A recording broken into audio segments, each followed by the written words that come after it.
One of the best parts of taking a cruise is that you get to visit different ports of call without technically straying too far from your hotel room.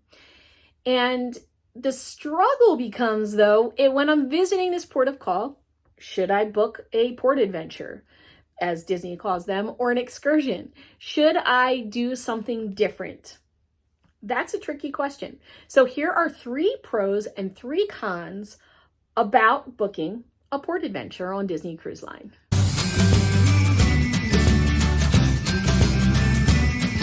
The first con, I think the biggest one probably, is that it's an extra cost. Once you pay for your Disney cruise, pretty much everything's included, unless you're going to get a little something additional, like if you want a specialty beverage, if you want some souvenirs, if you want some popcorn when you see a movie on board.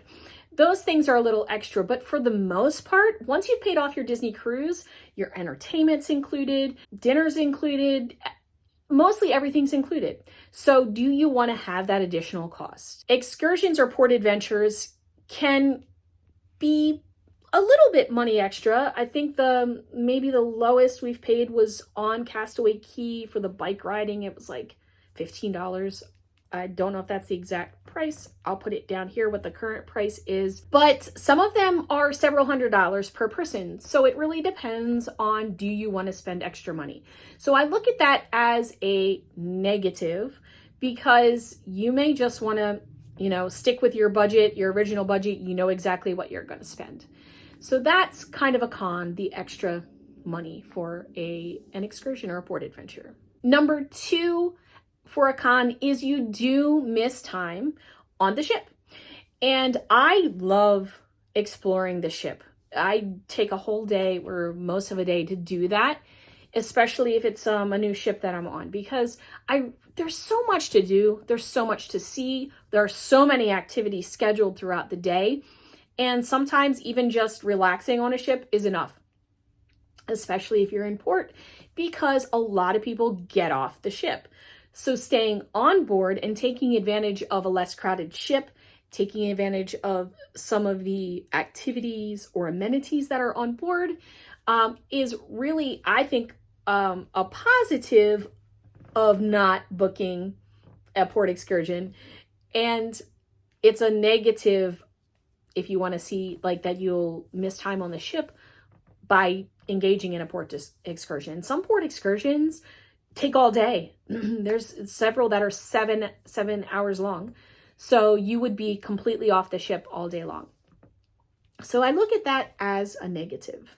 And the third reason why you may not want to book a port excursion or a port adventure is because not all of them are geared towards people that have low mobility or younger children. So there are many excursions that require that you climb, that you're able to walk some distance, are able to climb up and down off of a boat, for example. So it's not suitable for those who do not have high mobility. And so that might be a negative. The other negative of booking a port excursion is that if you're traveling with someone that is usually below the age of 10, sometimes 12, depending on the excursion, sometimes even 16, not everyone in your party might be able to go. So a negative of trying to book port excursions would be that they might not be suitable for everyone in your traveling party. But to me, I really think that the pros outweigh the cons in this particular category of booking a port excursion. My biggest pro, the thing that I think is the best part of booking a port adventure is that you get to see a different part of a port. You get to, maybe you've never been there before. You get to see part of whatever island that you're at, a different part that you didn't even know existed. Even if it's on the transportation to get you to your port adventure, you're going to see new things. And you can't put, for me, you can't put a price tag on seeing something new. The other pro of booking a port adventure, and this is like very specific to Disney Cruise Line, is that you know that you're dealing with a reputable company, and that you know that you're booking this secure port excursion. Keeping this in the for booking a port adventure, I want to say specifically, I think it's really important, especially if you're a first-time cruiser, that you book directly through Disney Cruise Line and not an outside vendor. There are many people, and I may even get comments below on this, that have been very successful at booking through an outside company. They've saved money doing this. They've found excursions that Disney doesn't have available directly. However, the one bonus of booking directly through Disney is that the transportation is going to and from the port adventure that you have, that if the port adventure is delayed at all, which we were on one that was almost delayed to the point where we would have been late to the ship, that Disney will wait. As long as it is booked through the Disney Cruise Line, they will wait for you, even if your port adventure arrives back to the ship late. Booking Disney Cruise Line, to me, is a no-brainer for the port adventure, and I think it's really helpful. They have a location on the ship that you can go to talk to them directly about the port adventure, to book if you didn't book ahead of time, to see if there's any availability, and to ask questions and get some insight directly from a Disney cast member on a port adventure. So booking directly through Disney is definitely a pro. The final pro of booking a port adventure instead of just hanging out on the ship is that you get to have a bunch of new experiences all over the place. And some of these experiences you may not have access to where you are. There's zip lining, there's tubing, there's swimming with dolphins. There's so many different things, so many different adventures. On the Disney Cruise Line website, you can explore all the different excursions or port adventures that are available depending on your sailing destination. There's Alaska, Canada, Caribbean, Bahamas. You can look up all the different types of port excursions, but the point is there are so many different experiences that you can do that it really makes sense to at least book one port adventure on your trip. Before I had kids, when I went on cruises, I definitely did port excursions, port adventures. I really think that it was a great idea because that's how you can explore different places. When I started taking Disney Cruise Line cruises, which was after my children were born, we did not do excursions.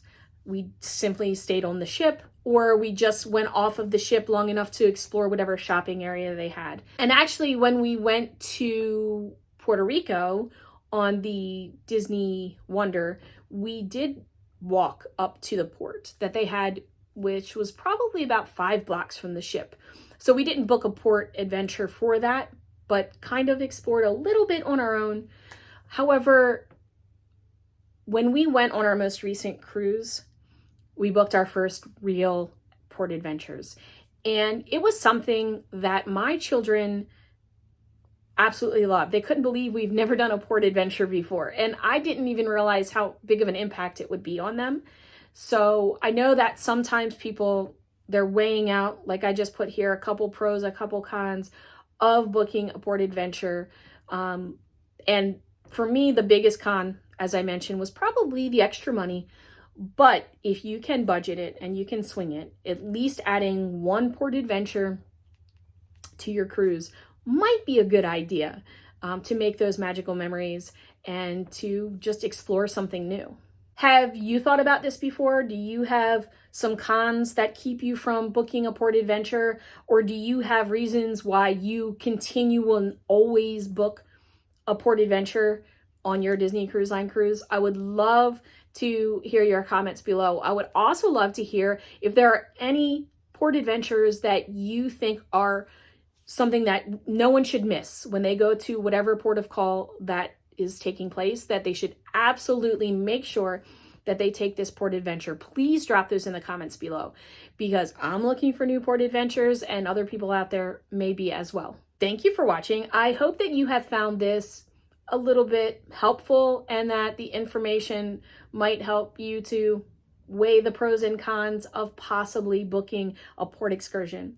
Don't worry, if you can't book a port excursion, it's not in your budget, you just don't want to, whatever the reason, there is plenty to do on board the ship on a Disney Cruise Line cruise without even ever stepping foot off the ship. So do not worry if port adventures are not in your future, there's still plenty to do and you will still have an amazing time. Thank you for watching, and until next time, keep living the magic. Bye-bye.